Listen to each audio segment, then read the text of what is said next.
Just Imagine, a podcast series by Imagine Theatre. Hello again, a happy new year to you and welcome to episode 45 of this series with me, Martin Ballard, as Imagine Theatre enters another busy end of season debrief, forward planning and admin period. For more information, go to their website at www.imaginetheatre.co.uk. Now, if you missed any of the previous episodes, you can still check them out. We've had some fabulous guests so far, from directors and choreographers to lighting designers and some of the stars of Imagine Theatre shows.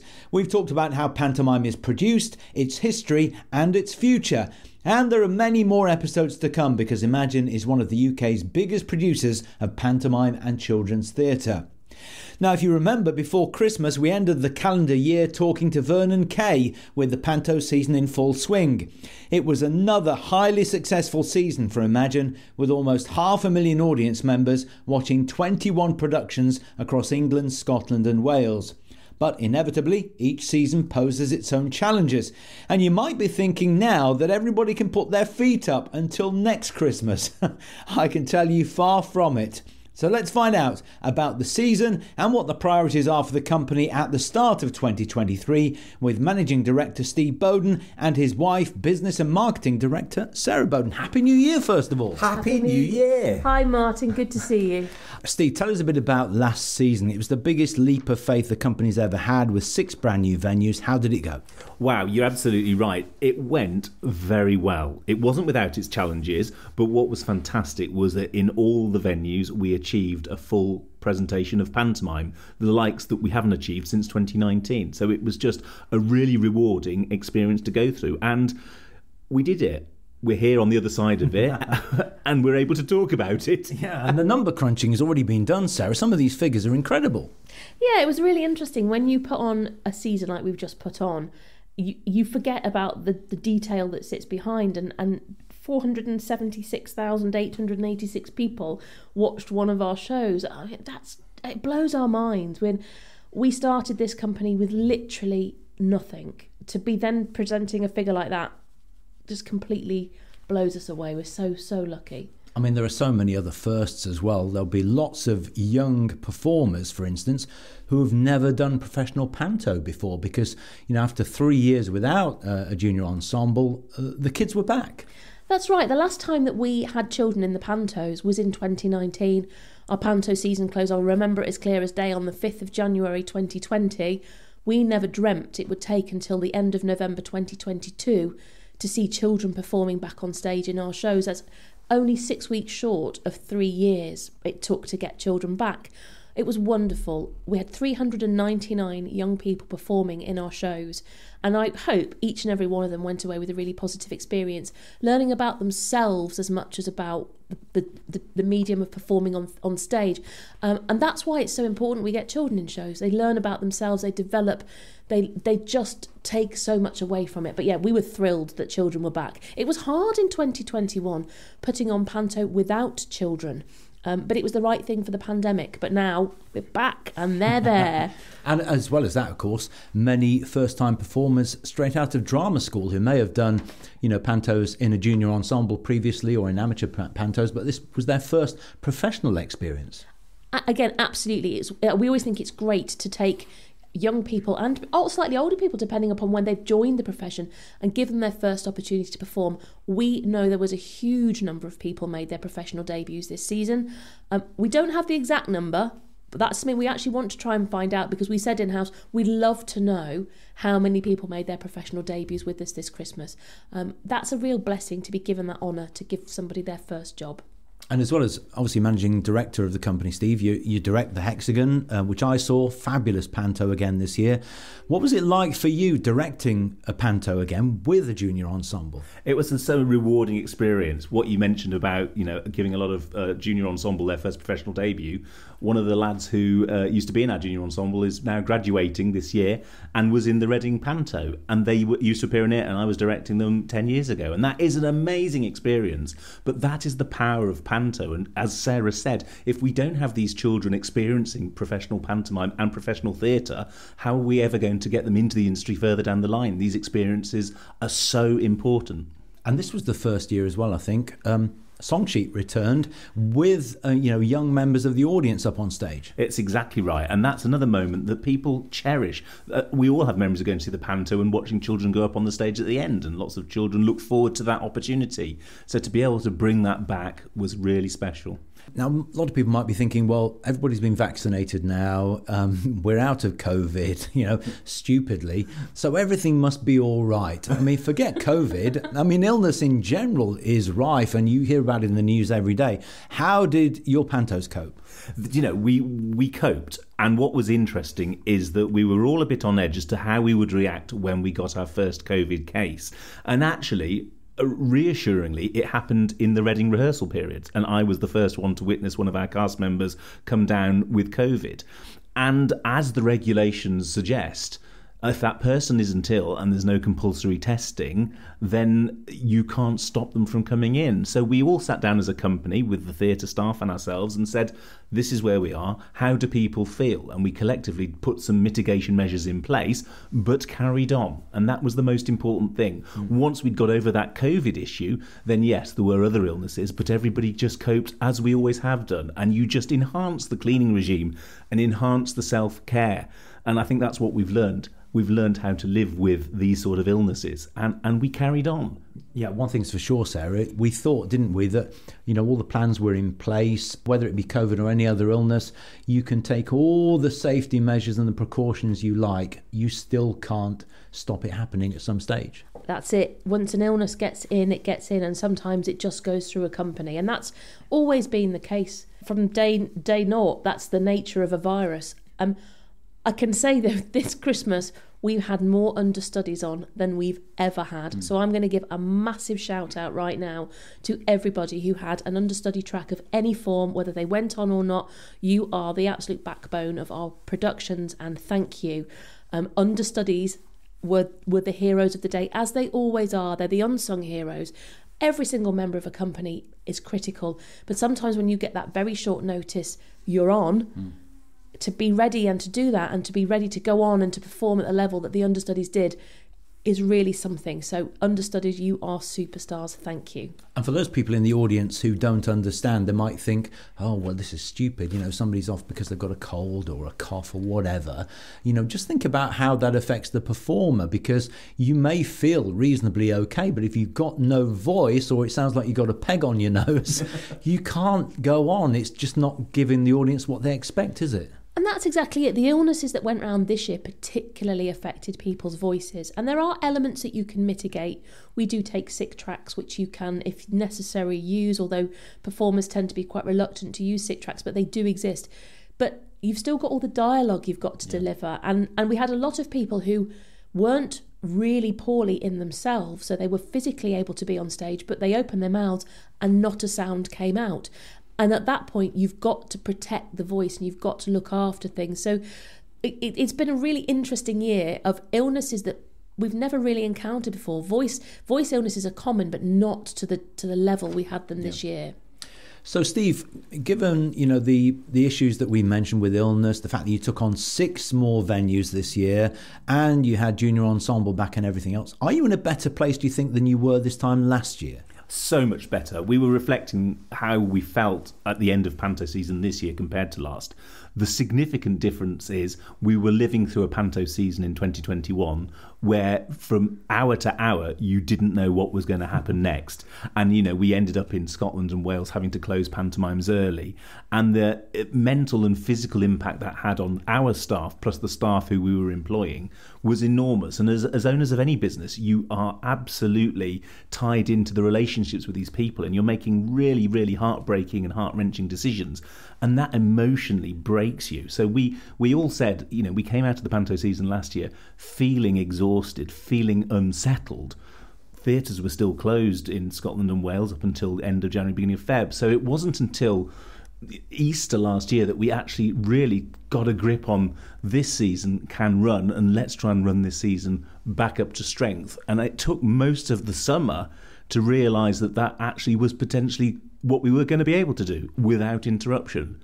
And we all said we have to get one season under our belt post-COVID. this has been it. Now we feel that we can now make headway. And hopefully this will be a strong message to our industry.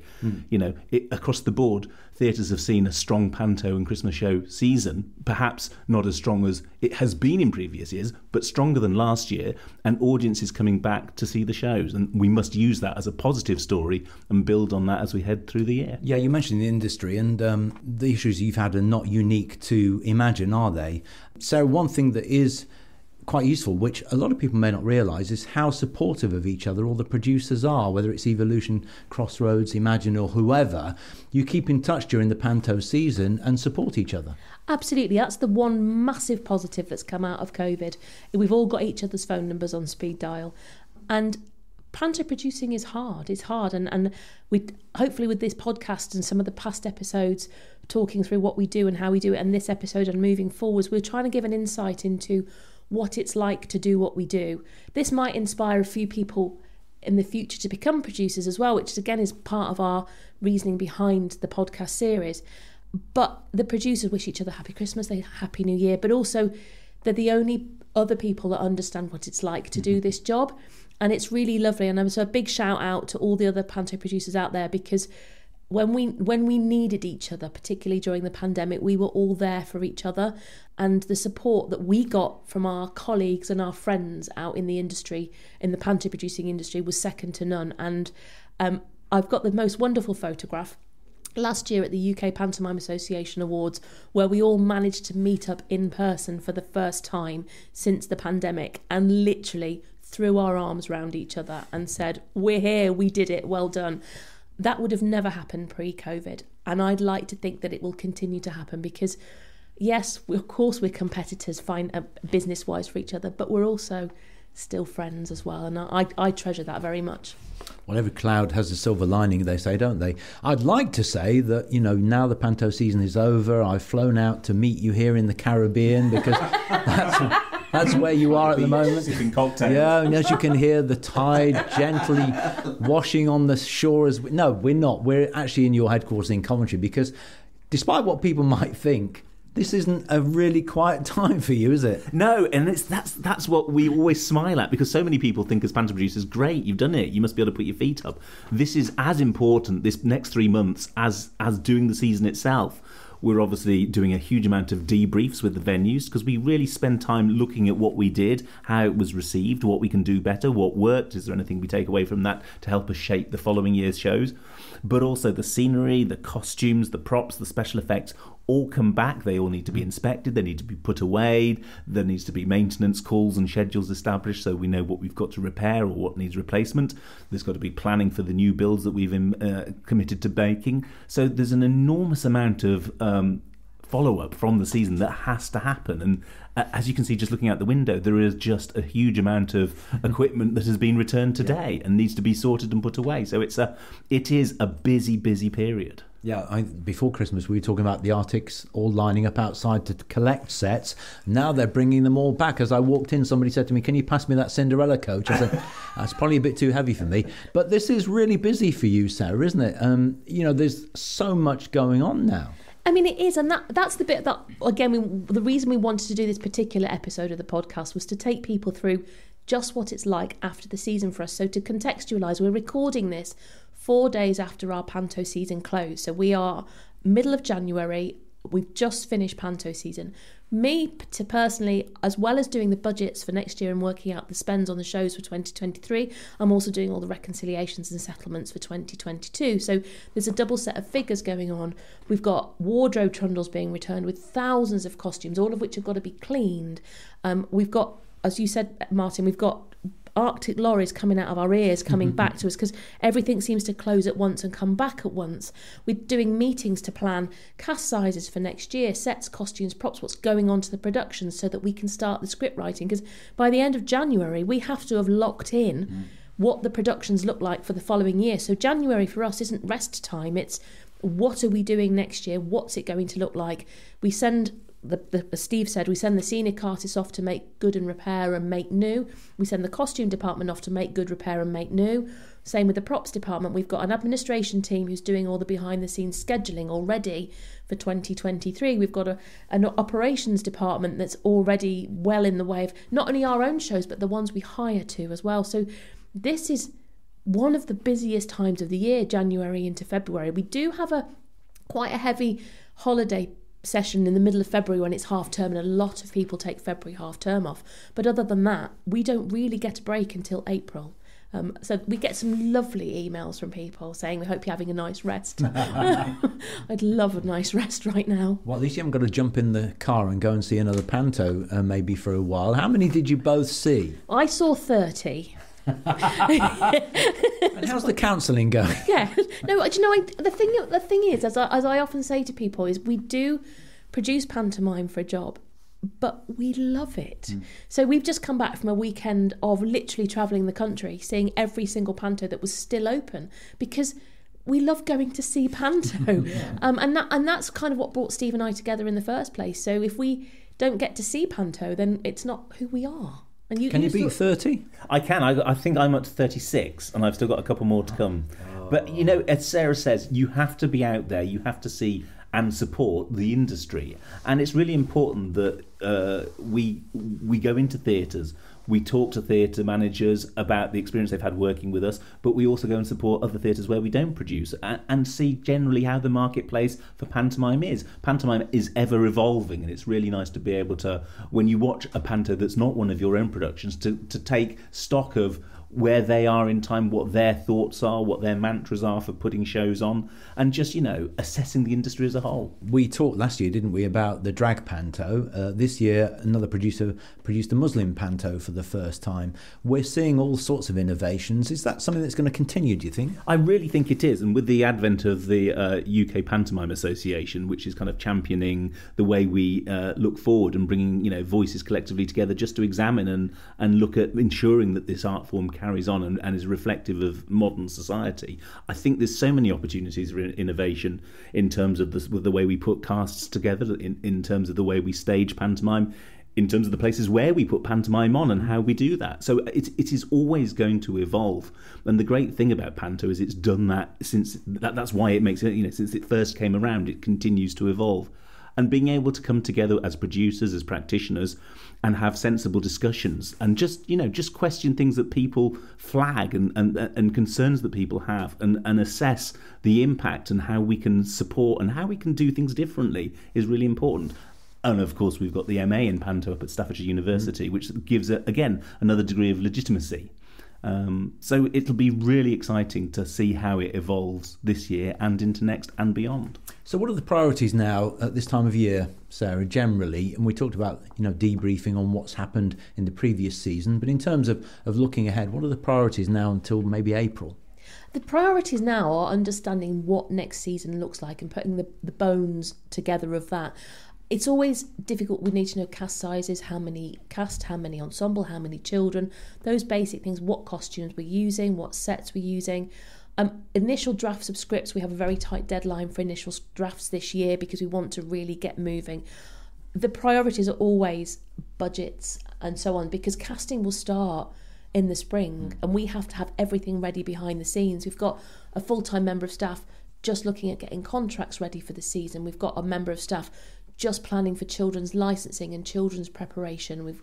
It's all the behind the scenes stuff that we've touched upon in other podcasts, but people probably don't realise we start straight away. So our Panto season closed Sunday just gone. The following day, we had a full team meeting locking in the 2023 season. So the day after we closed, we literally were heavily into the following year. It's that quick, isn't it, Steve? But even before the actual season finished, you knew the titles at the venues for next year, so presumably you could have thought about where the sets might go and so on. So all that planning started even before, didn't it? It does start before that. What's interesting is once you get the shows up onto the stage and you look at the sets and you look at opportunities to reinvent, whilst you can lock down a proportion of what you're going to be doing, there is always areas where you want to have the freedom and the autonomy to make creative decisions over the course of the Christmas season and then evolve those in the spring. But we always say pantomimes take between 15 and 18 months from knowing the title to getting it all on sale. And so therefore, what I think we lost last year was potentially a couple of months at the start of the year to really get our heads around it. This year we're feeling refreshed and energised already to go, no, let's use these 2 months to really get a head start on the season. And then obviously once you start thinking about the sets and the costumes, then you're into cast, and then the whole thing starts. It's like painting the Severn Bridge, isn't it? Oh, 100% it's like painting the Severn Bridge. Yeah, it really is. And again, that's all down to the amazing team here at Imagine headquarters. The team are just incredible. Each and every person that works here is an expert in their own field, and I've said before, but we are so blessed to work with people who just love what we do as much as being good at their jobs.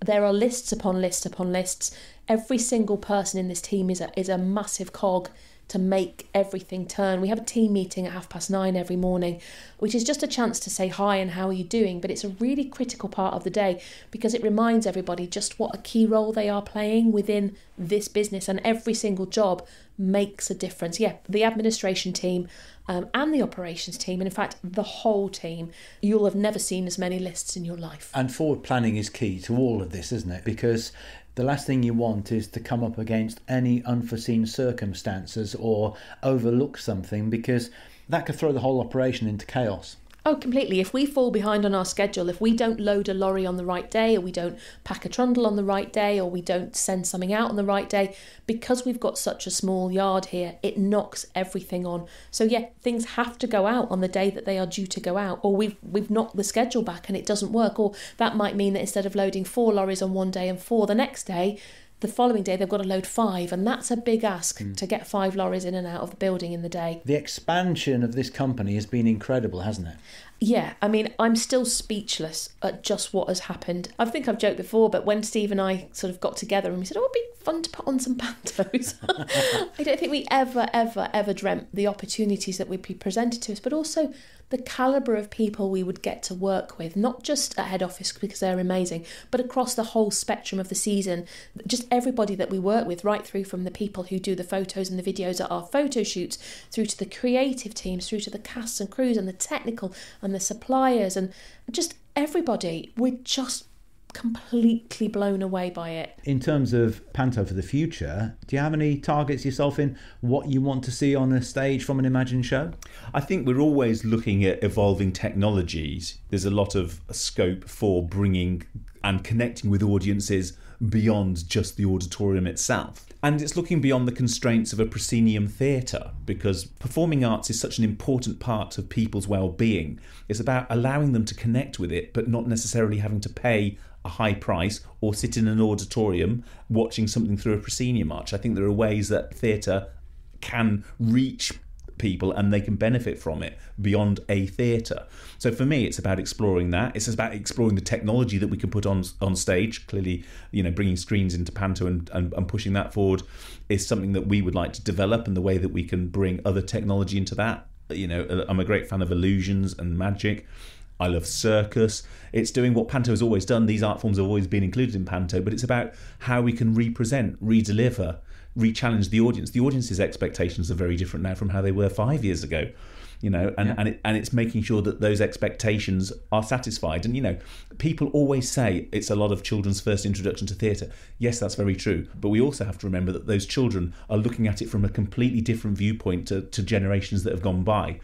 Their expectations are very much geared around easy access, very clear messages. That the way that they view society and view the world is very different from how it was 10 years ago. And we have to make sure that we create these stories and that we tell these stories in a way that they will embrace, understand, that is true, that is diverse, that is accessible, and that really allows them to take what we do, because they're going to be the next generation that roll it forward. And the stock of stories that we know and love continue to evolve. The stories are never quite the same. The characters are never quite the same because it evolves. But I'm wondering whether or not maybe in the next 5 to 10 years we might see some new stories, some new tales on a pantomime stage. I would like that, and I know a lot of our colleagues in Panto production feel very much the same, that it is always great to be able to bring new titles out, and also to perhaps find titles that were told and have not been told for years, Humpty Dumpty and stories like that, plus new tales, and making sure that the celebration, the things that people like about Panto, which is obviously the spectacle of it, the comedy, the music, are told in an accessible way And I think more than ever that we make sure that we tell stories that people feel they can relate to. We'll follow the progress of the company throughout the next year as the countdown to Panto season 2023-24 continues. In the meantime, Steve and Sarah, thank you for talking to me. That's about it for now, though. As I said at the very beginning of this episode, there are many more fabulous guests still to come. So make sure you join me for Just Imagine episode 46. Don't forget to subscribe through your favourite podcast app, though, to make sure you don't miss out in the future. And remember, you can always check out any previous episodes that you've missed. I'll see you next time. Thank you for listening to the latest edition of Just Imagine, the podcast series from Imagine Theatre. And you can find out more by going to www.imaginetheatre.co.uk.